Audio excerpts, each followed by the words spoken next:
12살의 임진왜란, 그 5번째 이야기. 장마가 시작되었다. 열 사나흘을 하루 걸러 비가 쏟아졌다.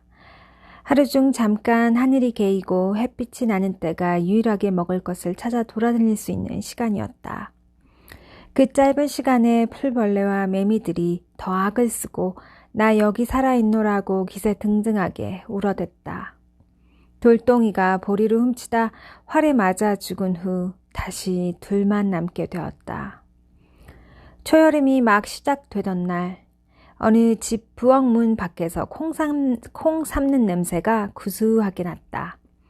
다미는 망설였지만 막동이는 자석에 이끌리듯 집 안으로 들어갔다. 막동이는 네 집인지도 모르는 곳에 들어가 맨손으로 삶은 콩을 마구 꺼내 먹었다. 뜨겁다는 것도 질기다는 것도 상관없었다. 콩 껍질과 여물이 섞여 있는 걸 보니 삶던 콩이 아마 말먹이 콩이었나 보다. 부엌 옆 마구간에서는 제 밥을 훔쳐먹는 두 도둑 때문에 화가 난 말이 몸을 부르르 떨었다. 다미와 막동이는 솥 안에서 콩과 여물을 절반이나 건져 먹고는 누군가에게 들키기 전에 불이 나게 달아났다. 급하게 먹은 말먹이 콩 탓이었던지 그날 밤부터 막동이는 머리가 깨질 것처럼 아프다며 울었다. 몸을 떨며 토악질을 하고 눈을 까디집고 거품을 물었다. 그대로 길에 쓰러진 채로 설사를 했다. 새벽이 오자 다미는 막동이를 발가 벗겼다. 근처 개울에서 몸을 씻기고 더러워진 옷을 빨았다. 축 늘어진 막동이를 업고 길을 나섰다. 희뿌옇게 날이 밝아오고 있었다. 처음 고모가 다미와 막동이를 버리고 떠났을 때, 어머니와 아버지의 죽음을 받아들일 수밖에 없었을 때, 어느덧 길가에 굶어 죽은 시체들이 나뒹구는 풍경 속에도 익숙해졌을 때, 아니 어쩌면 산 위에서 마을이 불타던 모습을 보던 그날 밤부터 운명은 이렇게 정해진 것인지 모른다. 임진년 아이들의 운명은 바로 이런 것이었다. 결국 이렇게 길 위에서 끝날 인생이었다. 부모도 잃고 돌봐주는 사람 하나 없는, 작고 보잘것없는 이 여리디 여린 것이 어떻게 살아남을 수 있을까? 지난 몇 달간의 고된 피란 생활이 떠올랐다. 이제 겨우 어린아이 티를 벗은 다미에게는 이해할 수 없는 일들의 연속이었다. 길에서 만난 어른들은 좋은 사람인지 나쁜 사람인지 알 수 없었다. 어쩌면 그저 좋은 시절과 나쁜 시절이 있는 건지도 모르겠다. 지금은 나쁜 시절이야. 사람을 죽이고 가족을 버리고 살아남기 위해 남의 것을 빼앗고 도저히 인간으로서 해서는 안 되는 일들이 매일 벌어지는 시절. 사람들은 때로는 정의로운 행동을 하고 때로는 악독하게 굴었다. 아무 조건 없이 선뜻 먹을 것을 나누기도 하고 죽은 이의 옷을 훔치고도 태어냈다. 엄마 품에서 떨어진 후로 막동이는 전혀 자라지 않았다. 날이 갈수록 더 쪼그라들었다. 뼈밖에 남은 것이 없어서 낮에도 비척비척 걸어다니는 모습이 꼭 몽당 빗자루 같았다. 동생은 한 줌 먼지보다 가벼웠지만 정한 곳이 없는 걷는 길이라 발걸음은 무거웠다. 다미는 야트막한 산들이 이어진 곳에서 빈집 하나를 찾았다. 이전에 살던 사람은 모두 떠났는지 내 기둥과 보잘것없는 벽만 남고 마루와 문짝은 누군가 땔감으로 쓰려고 떼어간 것 같았다. 빈집 뒤로 몇 채의 집이 더 있었던 흔적이 있으나 불에 탔는지 물에 쓸려 내려갔는지 10칸 남짓한 집터만 남아있었다. 아마 난리 전에는 화전을 일구어 살던 산사람들 마을이었나 보다. 막동이는 하품을 하더니 춥다면서 몸을 떨었다. 다시 비가 내리기 전에 뭐라도 먹을 것을 찾아야 했다. 다미는 막동이를 남겨두고 무작정 밖으로 나왔다. 다미는 습기를 품은 바람의 냄새를 맡으며 집터 주변을 빠르게 살폈다. 참 많아 칡뿌리라도 캐다 먹였으면 싶었다. 일구다만 밭에라도 누군가 뿌리고 거두지 않은 풀 한 폭이 피어있기를. 마침 돌담이 허물어진 곳에 깨진 항아리 조각들이 널려 있었다. 장은 남아있지 않았고 빗물만 모여 찰랑거리고 있었다. 다미는 조심스럽게 윗물만 따라 마셨다. 달큰했다. 움푹 파인 구덩이에 빗물이 고여 큰 웅덩이를 이루었다. 아마 오래전에는 샘터였던 것 같았다. 다미는 물끄러미 웅덩이에 비친 제 얼굴을 바라보았다. 낯선 얼굴이었다. 수면 위로 회색구름이 빠르게 움직이고 있었다. 다미가 난리가 나던 날 박생원댁 바느질 심부름을 하러 떠나던 때의 그 순진한 마음이 생각났다. 그 마을 입구에 도착하기 직전 돌탑에 멈춰서 잠시 소원을 빌던 그때가 그리웠다. 얼굴을 깨끗이 씻고 나자 뭔가 눈도 맑게 씻긴 것 같은 기분이 들었다. 감았던 눈을 뜨자 무릉덩이 위로 오이 넝쿨이 뻗어 있는 것이 보였다.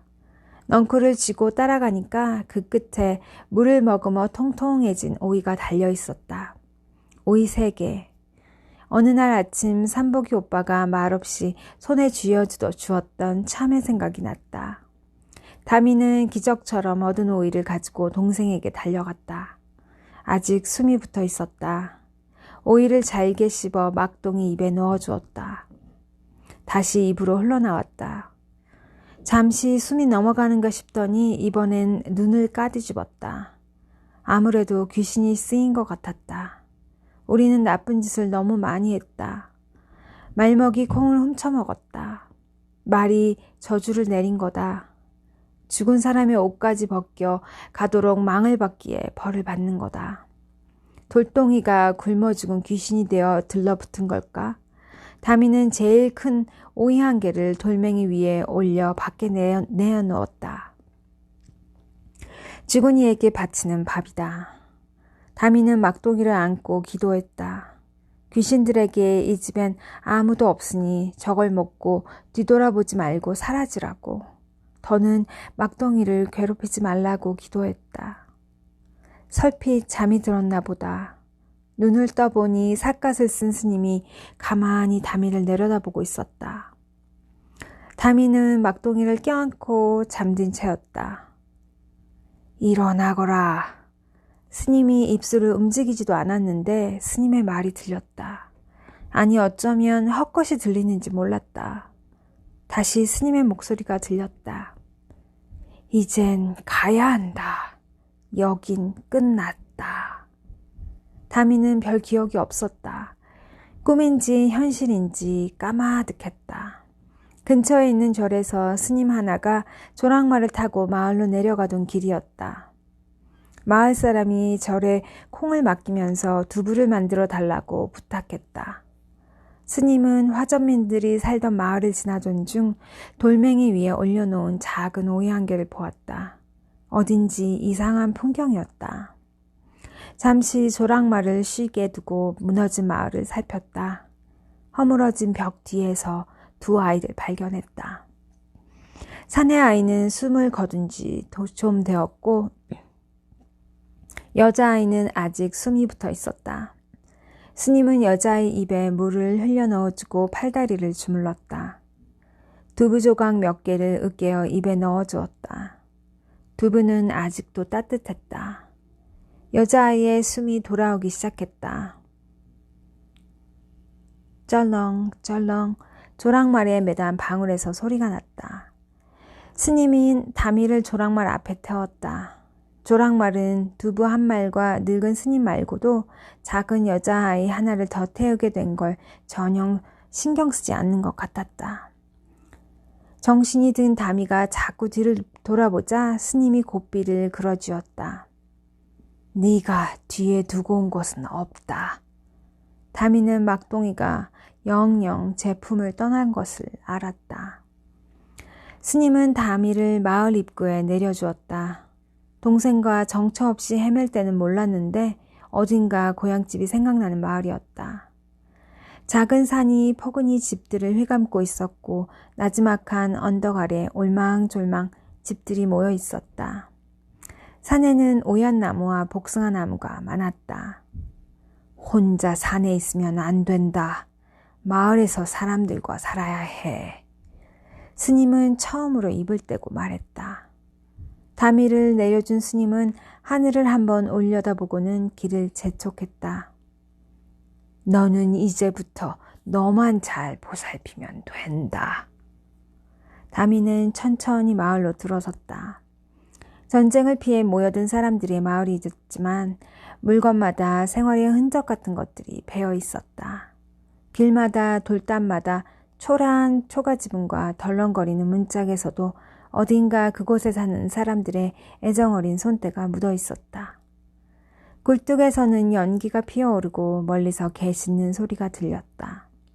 어쩐지 눈물이 날 것만 같은 가슴에 사무치도록 그리운 소리와 냄새들이었다. 꿀꿀대며 진흙 속을 코로 헤집는 새끼돼지와 꾸벅꾸벅 조는 늙은 조랑말과 날개죽지 속에 병아리들을 잔뜩 숨긴 어미닭이 있었다. 멀리 푸른 벼가 물결치고 있었고 밭에는 옹기종기 동아와 오이, 미나리와 가지며 갖가지 채소들이 자라고 있었다. 모두가 잊고 있었던 전쟁이 벌어지기 전 우리들의 평범한 일상의 모습이었다. 다미는 어느 집 앞에 이끌리듯이 멈춰섰다. 초라하지만 안채와 사랑채, 행랑채며 마구간과 부엌이 나름 갖춰진 집이었다. 그리운 삶의 냄새들을 맡고 나자 미친 듯이 배가 고팠다. 마을에서 사람들과 함께 살아야 한다는 스님이 떠나면서 했던 말을 되새겨보았다. 멀리 요란하게 천둥이 쳤다. 곧 다시 비가 몰려올 것이다. 바람이 잔뜩 물기를 품었다. 동물들은 비가 올 것을 먼저 알았는지 각각 제 쉴 곳을 찾았다. 다미는 그 집 문간에서 잠시 머뭇거렸다. 걔 누구냐? 누군가의 목소리가 들렸다. 문이 빼꼼 열리더니 턱이 각지고 뼈마디가 굵은 덩치 큰 여자가 나왔다. 바보 들어왔냐? 아마 그곳에서 일하는 여종인 것 같았다. 문이 열리자 작은 책상 앞에 놓고 앉은 집주인의 얼굴이 보였다. 편지를 쓰던 중인 듯 했다. 희끗희끗한 머리엔 온화한 얼굴을 한 선비였다. 주인은 잠시 말없이 다미를 쳐다보았다. 너는 어찌해서 홀로 국어를 하고 있느냐? 나는 어째서 여기 이 문간에 서서 하루의 양식을 구걸하게 되었을까? 다미도 문득 궁금했다. 수많은 고통스런 기억이 스쳐 지나갔다. 그러나 이제껏 누구도 그런 것을 묻지 않았기에 어찌 대답해야 할지 몰랐다. 어디 사는 누구더냐? 부모 형제는 어디 있느냐? 참말 오랜만에 들어보는 사려 깊고 따뜻한 사람의 말, 인간의 음성이었다. 다미는 그제야 자신이 떠돌이 고아가 아니라 예전에 대골마을에서 부모님과 오빠, 남동생과 살던 평범한 12살 아이였다는 것을 기억해냈다. 저는 담이라고 하고요. 집은 무주 땅에 있어요. 아버지는 남도 땅을 돌아다니면서 소금 장사를 하셨고요. 어머니는 양반들께서 부탁하면 옷을 지어 보내셨어요. 할머니의 할머니로부터 친모로 일하셨댔어요. 제 위로는 3살 오빠, 아래로 7살 먹은 남동생이랑 이렇게 3남매가 살았는데요. 난리가 나자마자 부모님은 외놈에게 죽임을 당하셨어요. 저희 집은 모두 불탔다고 하고 오빠는 외놈이 끌고 갔다 하는데 그 후로 소식은 모릅니다. 고모네 가족과 구걸을 하면서 떠돌다가 어느 날 고모가 우리 남매를 버리고 가셨어요. 다미는 제가 겪은 수많은 이야기들이 술술 입에서 나오는 게 신기했다. 처음이 어렵지 실타래가 풀리듯 저절로 이야기의 꼬리를 물었다. 담담히 이야기를 듣고 있던 주인의 얼굴이 천천히 일그러졌다. 아니, 너처럼 작고 연약한 것이 이 난리통에 어찌 살아남았단 말이냐? 네 어린 동생은 어찌 되었느냐? 선비의 눈빛이 흔들리며 눈가가 촉촉해졌다. 막동이의 이야기에 이르자 갑자기 뜨거운 기운이 가슴으로부터 올라왔다.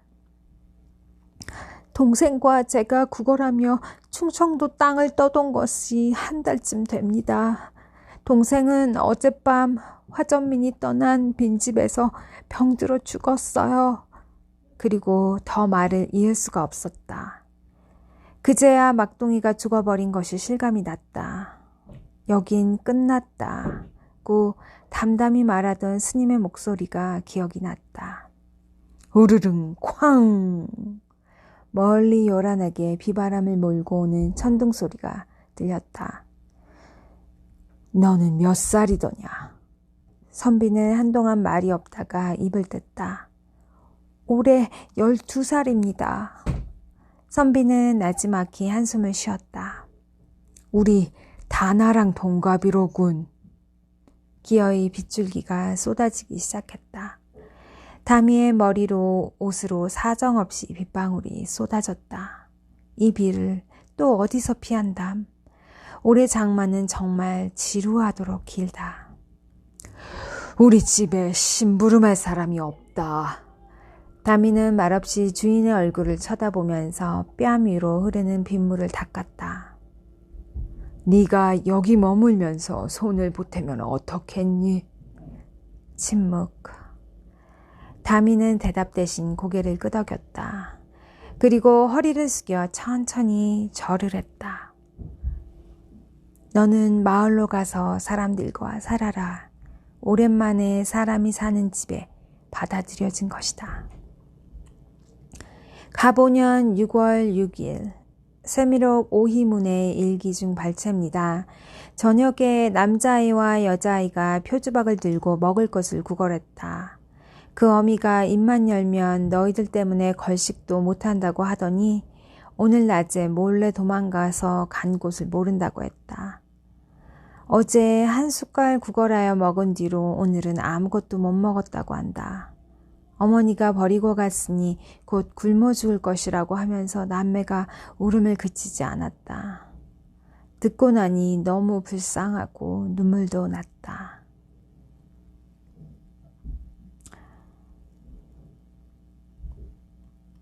네, 오늘의 이야기 속에서 막내였던 막동이가 숨을 거두는 장면이 나왔어요.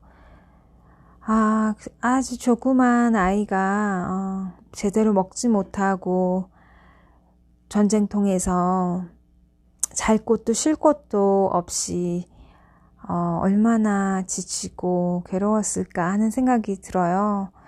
또 홀로 12살 다미가 이 모든 것들을 겪어내고 감내했어야 하는 그 심정은 어땠을까? 한 번쯤 정말 생각을 해보게 하는데요. 이야기들이 너무 기다려져서 저는 한 소절 한 소절 읽을 때마다 너무나 생생하게 12살의 임진왜란 이야기들이 다가오고 있습니다. 여러분도 잘 들으셨으면 하는 바람이 있고요. 오늘은 여기까지 하고 다음 시간에 챕터는 이제 가을에서 겨울로 넘어가는 다미의 사계절 중 또 춥고 더 살아나기 힘든 가을 겨울의 이야기들이 다가올 예정이에요. 많이 기대해 주시고요. 제가 중간중간에 읽다가 목이 잠기거나 좀 건조해지는 그런 부분들이 생기네요. 그래서 그런 부분들 조차도 생생하게 들어주셨으면 하는 바람이 있고요. 그러면 다음 시간에 계속해서 좋은 이야기로 만날게요. 여러분 오늘도 안녕.